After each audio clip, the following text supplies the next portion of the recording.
I'm standing in the Chabad of Dubai, and it reminds me that many times people say to me, Rabbi, I love Chabad.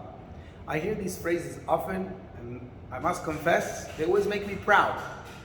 You know, sometimes I reply with a question, what in particular do you like about Chabad?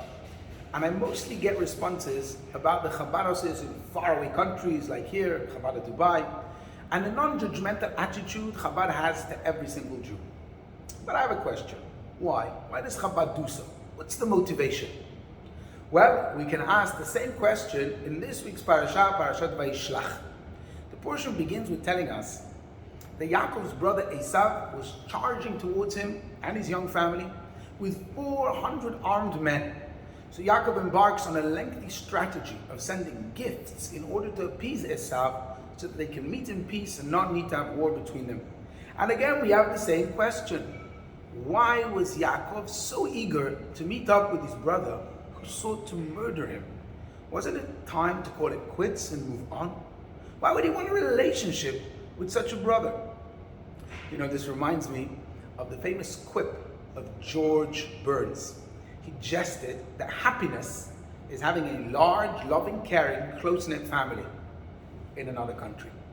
Joking aside, it's no secret that relationships, especially in the family, are one of the most complex parts of our lives. But Yaakov in this story is teaching us an amazing lesson, which is expanded and explained in chapter 32 of Tanya. There can be no true love and fraternity between those who regard their bodies as primary and their souls as secondary, but only a love based on external factor, says the Tanya. With only one sentence, Rabbi Shneur Zalman identifies the culprit for the relationship crisis. When we regard ourselves and others primarily as bodies, we will always focus on the differences. If, however, we can focus on the soul, we will find that we do not need to form a new we, because in essence, we are all connected already. That's why Yaakov is seeking peace with Esav, because he knows that regardless of Esav's external behavior, they're brothers. In essence, they're one. Indeed, what's amazing is that Esav gets the vibes and the energy of Yaakov, and when they finally meet, Esav runs to him, embraces his brother, falls on his neck, and gives him a kiss. The sages do debate the sincerity of this kiss, but it certainly trumps the other possible outcomes. What's amazing is that following this encounter, Yaakov and Esav lovingly part ways. Yaakov heads to the city of Shechem. The Torah relates Yaakov arrived whole in the city of Shechem. And this is the only instance that Yaakov is referred to as whole or complete. Our rabbis explained that this was a direct result of the brotherly encounter. You see, that time Yaakov had already built a beautiful family, a business empire, and a solid spiritual reputation.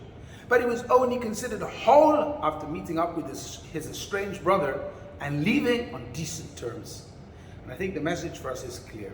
We may be successful people and independent and amazing, but if we cannot muster the resolve and sacrifice to mend our fractured family, we cannot fix this broken world. And this is why Chabad's slogan in Hebrew is "Im kol halev lekol echad," a full heart to everyone, because we're only complete when we are fully connected to our brothers and sisters. Shabbat Shalom.